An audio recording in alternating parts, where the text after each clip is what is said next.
আসসালামু আলাইকুম। আপনারা সবাই কেমন আছেন? আশা করি সবাই ভালো আছেন। গত দুটো ভিডিওতে আমি দেখিয়েছি কিভাবে ওয়ার্ডপ্রেসে অটোমেটিক্যালি পোস্ট জেনারেট করা যায়। যদি সেই ভিডিওগুলো না দেখে থাকেন তাহলে ডেসক্রিপশন বক্সে লিংক দেওয়া আছে, সেখান থেকে আপনারা দেখে নিতে পারেন। তাহলে এই আজকের ভিডিওটা দেখতে আপনাদের জন্য সহজ হবে। আজকে আমি দেখাতে চলেছি অটোমেটিক্যালি পোস্ট। তো আপনারা প্রিভিয়াস দুটো ভিডিও থেকে কিভাবে ক্রিয়েট করতে হয় সেটা আপনারা দেখেইছেন। আজকে আমি দেখাবো সেই পোস্টের জন্য ইমেজ জেনারেট করে সেই ইমেজকে সেই পোস্টের আন্ডারে আপলোড করে দেওয়া, যেটা গত দুইটা ভিডিওতেই ছিল না। তো তার একটা সমাধান স্বরূপ আজকের ভিডিওটা, আশা করছি আপনাদের উপকারে আসবে এবং কিভাবে ওয়ার্ডপ্রেসের অটোমেটিকলি সিস্টেমটা তৈরি করা যায় পোস্টের জন্য সেটা আপনারা বুঝতে পারবেন। চলুন শুরু করি।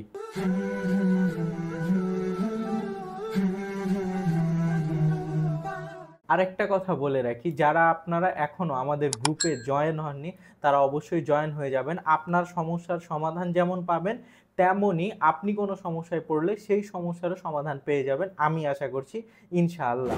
যদি গত ভিডিওটা আপনারা দেখে থাকেন তাহলে সেখানে দেখবেন যে আমি আরএসএস ফিড ট্রিগারের মাধ্যমে পোস্ট জেনারেট করার পর সেই পোস্টের জন্য ইমেজ জেনারেট করার জন্য ওপেনএআইয়ের জেনারেট ইমেজ ব্যবহার করেছিলাম। এরপরে ড্রাইভে সেই ইমেজ আপলোড করেছিলাম এবং সেই ইমেজটাকে আপনার ম্যানুয়ালি আপলোড করতে হতো ওয়ার্ডপ্রেসে এবং মডিফাই করে ড্রাফট থেকে পাবলিশ করতে হতো।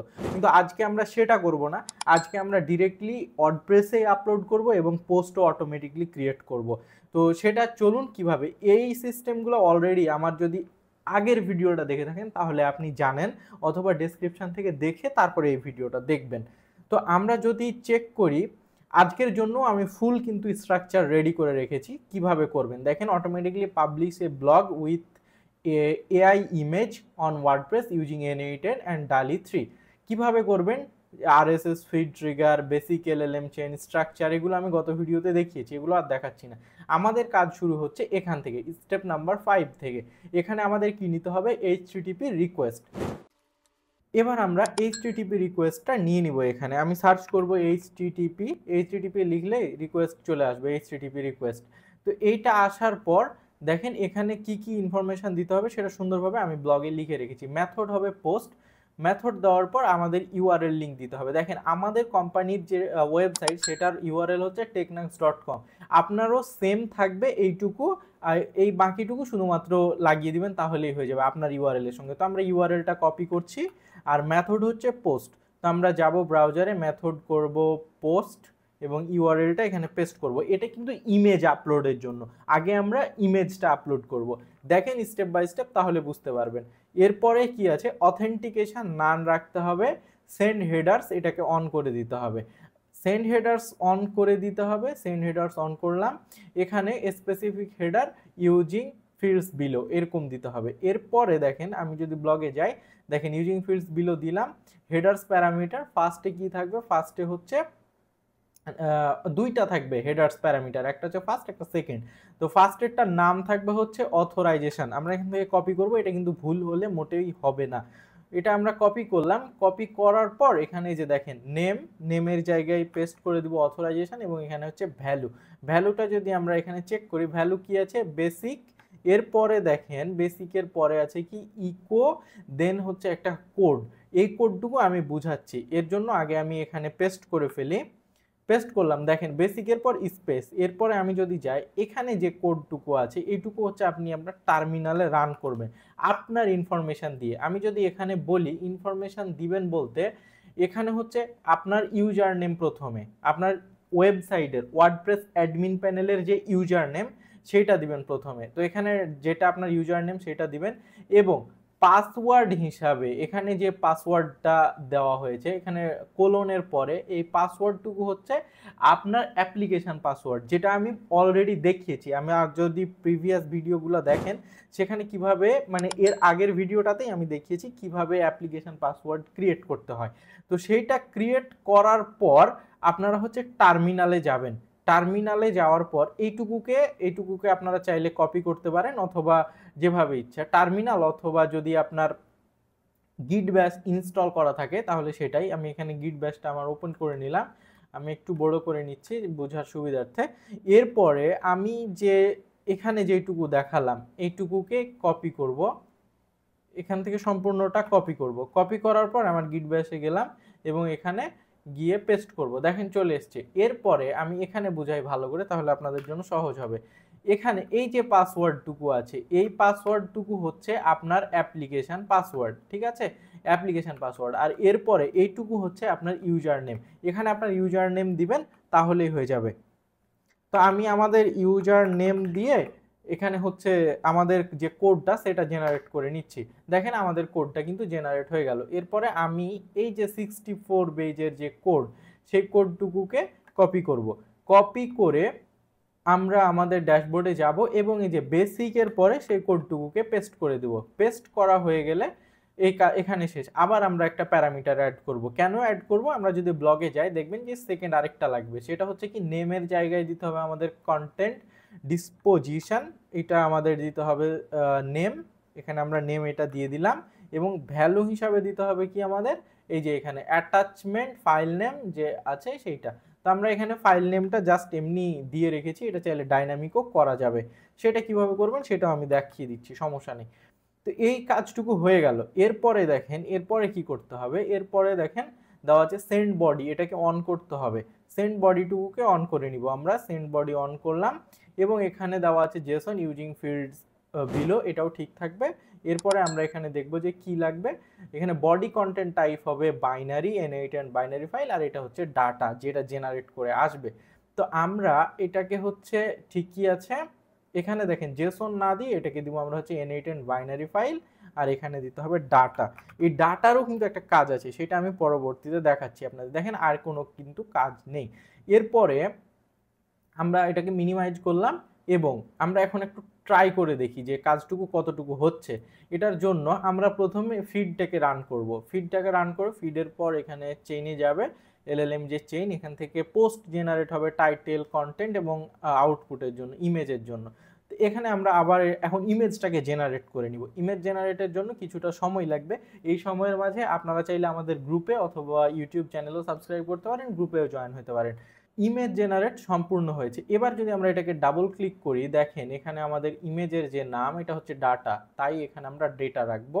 এরপরে দেখেন এখানে ফাইল নেম, ফাইল নেমটা চাইলে আমরা কিন্তু ডাইনামিক করে নিতে পারি শুধুমাত্র এইটুকুকে। তো আমরা যদি এটা এক্সপ্রেশন করি, তো এখানে শুধুমাত্র আমরা ডাইনামিক কি করব, এটা বিভিন্ন নামে করা যেতে পারে। যেমন আপনি যদি টেবিলে যান বা স্কিমাতে যান, এখান থেকে বেসিক এলএলএম চেনে গেলেন, এই যে দেখেন টাইটেল, আপনি এই টাইটেলটাই দিতে পারেন ইমেজের নাম, আপনার ইচ্ছা, যদি আপনি চান তাহলে সেটা করতে পারেন। তো আমার মনে হয় না যে এখন দরকার আছে, তো সেটা আমরা রেখে দিব। এরপরে এটাকে আমাদের হচ্ছে রান করে দেখতে হবে যে এটা সঠিকভাবে রান হচ্ছে কিনা। এখানে যদি রান করি তাহলে এই ইমেজটা আপলোড হয়ে যাবে। তো আমরা প্লে বাটনে ক্লিক করব। প্লে বাটনে ক্লিক করার পর কিছুক্ষণ অপেক্ষা করব। দেখেন এটা চলছে। দেখেন এবার যদি ডাবল ক্লিক করি, দেখেন আপলোড হয়ে গেছে এবং নোড এক্সিকিউট সাকসেসফুলি বলছে। এবার আমাদের কি করতে হবে, ওয়ার্ডপ্রেসের জন্য পোস্ট ক্রিয়েট করে নিতে হবে, যেটা আপনারা অলরেডি জানেন, আমি গত 2টা ভিডিওতে এই সিস্টেমটা দেখিয়েছি। তো আমি ওয়ার্ডপ্রেস লিখে সার্চ করলাম, ওয়ার্ডপ্রেস আসলো, এখান থেকে আমি করব ক্রিয়েট পোস্ট। ক্রিয়েট পোস্টের জন্য টাইটেল, টাইটেল আমরা কোথা থেকে পাবো, টাইটেল পাবো বেসিক এলএলএম চেন, এখান থেকে পাবো টাইটেল। আমি যেহেতু দুটা জিনিসই দেখাচ্ছি আপনাদের, এবং এখান থেকে নিব হচ্ছে কন্টেন্ট, এখান থেকে দিলাম কন্টেন্ট, হয়ে গেল। এখান থেকে আমরা এতটুকুই কাজ করব, এর বেশি এখানে করার দরকার নাই। এরপরে এটাকে হচ্ছে প্লে করে দেব। তার মানে এটা যদি রান হয়, ওয়ার্ডপ্রেসটা যদি রান হয়, এটা কিভাবে এই যে কানেকশনগুলো দিবেন, এগুলো কিন্তু আমি অলরেডি প্রিভিয়াস ভিডিওতে দেখিয়েছি, তাই আগের ভিডিওটা দেখে নেবেন। দেখেন আমার ওয়ার্ডপ্রেস পোস্টও ক্রিয়েট হয়ে গেছে। এবার আমি একটু লগ ইন করে দেখাই আপনাদের, তাহলে বুঝতে পারবেন। দেখেন এখানে কিন্তু চলে এসছে ফেসিং দ্য ট্রুথ এম্বার্সিং রিয়েলিটি। এবার যদি আমরা এখানে চেক করি যে এটাই কিনা, দেখেন এখানে দেখবেন যে এটাই এসছে। এই যে দেখেন এখানে যদি আমি ক্লিক করি, এই যে দেখেন এটা হচ্ছে টাইটেল, এটা হচ্ছে ডেসক্রিপশন। তো এবার যদি আমরা এটাকে এডিট করি, এডিট পেজে যদি যাই, তাহলে দেখবেন যে এখানে কোনো ফিচার ইমেজ নাই। এখানে যদি দেখেন ফিচার ইমেজ নাই।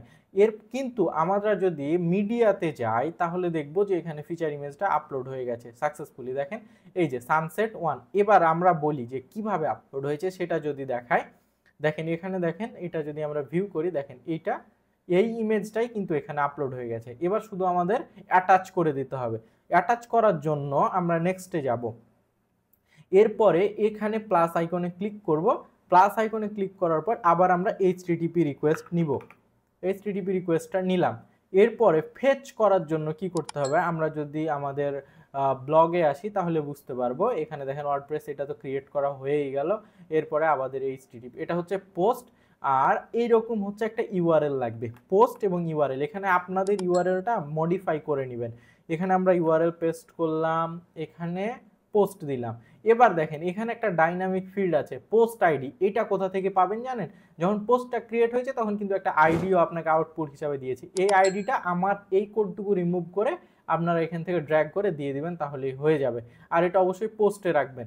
এরপরে আমরা যদি আবার ব্লগে যাই, অথেন্টিকেশন নাম থাকবে, মানে আগে যেভাবে করা হয়েছে সেইভাবেই এখানেও করতে হবে আপনাকে। তো আমরা আবার যাই এখানে, এবং এখানে হচ্ছে সেন্ড হেডারে যাব, এবং এখানে এরকমই থাকবে, এখানে অথরাইজেশন থাকবে। এই যে অথরাইজেশন আমরা কপি করে রেখেছিলাম। এরপরে হচ্ছে আমাদের যে বেসিক সেইটা, এবং এখানে থাকবে আমাদের এরপরে যে এনক্রিপ্টেড কোডটা সেটা আমরা দিয়ে দিলাম। দেখেন অথরাইজেশন হয়ে গেল। অথরাইজেশনের পর সেন্ড বডিটা অন করতে হবে আমাদের। সেন্ড বডি অন করার পর জেসন একটা দিতে হবে আমাদের। সেন্ড বডি অন করলাম, জেসন আছে। জেসনের পর এখানে দেখেন দিতে হবে কি, ইউজিং ফিল্ড বিলো নেমের জায়গায় দিতে হবে ফিচার মিডিয়া। ফিচার মিডিয়াটা কপি করলাম, মানে যেটা সেট করতে চাই সেটা আমরা এখন বডিতে পাস করব। তো এখানে আমরা ফিচার মিডিয়া সেট করতে চাই, কোথায় ভ্যালুটা কোথায় পাবো, এখানে মিডিয়া আইডি লাগবে। সেটা আমরা পাবো হচ্ছে যেখানে আপলোড হয়েছে। দেখেন এইটাতে এই নোড আমাদের আপলোড করেছে, তো এখান থেকে আমরা পাবো হচ্ছে আইডি। এই যে দেখেন আইডি, এটাকে ড্র্যাগ করে এখানে দিয়ে দিলেই হয়ে গেল। এই নাম্বারের আইডিটা এই পোস্টে সেট করে দাও। এবার যদি আমরা টেস্ট রান করি, দেখেন যদি অথেন্টিকেশন ঠিক থাকে তাহলে চলে আসবে। দেখেন আউটপুট চলে এসেছে নোড এক্সিকিউট। এবার আমরা যদি এটাকে রিলোড করি, এই মিডিয়াটাকে যদি রিলোড করি, দেখেন এই পোস্টকে যদি আমরা এখন রিলোড করি, দেখবেন এখানে ফিচার ইমেজটা চলে এসছে। তো আশা করছি আপনারা এখন বুঝতে পেরেছেন, আর কোনো কনফিউশন নেই। এখন আপনারা অটোমেটিকলি পোস্ট জেনারেট করতে পারবেন, এবং সেই পোস্টের আন্ডারে ইমেজও অ্যাসাইন করে দিতে পারবেন। একটু কমপ্লিকেটেড, হয়তো N8N যখন নেক্সট ভার্সনগুলো আপডেট আনবে তখন হয়তো এটা ঠিক হয়ে যাবে, তবে আশা করছি এখনই এটা অনেক বেশি পাওয়ারফুল এবং অনেক বেশি উপযোগী। সবাই ভালো থাকবেন, সুস্থ থাকবেন। আর আমি দেখছি অনেকেই কমেন্ট করছেন না, এটা হতাশাজনক। যারা দেখছেনই আমাদের ভিডিও অবশ্যই কমেন্ট করবেন, এটা বারবার বলতেও খারাপ লাগে আমার। আর গ্রুপে অবশ্যই জয়েন হবেন, এটা আপনাদের জন্যই ভালো। সবাই ভালো থাকবেন, সুস্থ থাকবেন, আমার জন্য দোয়া করবেন, আমাদের টিমের জন্য দোয়া করবেন। আসসালামু আলাইকুম।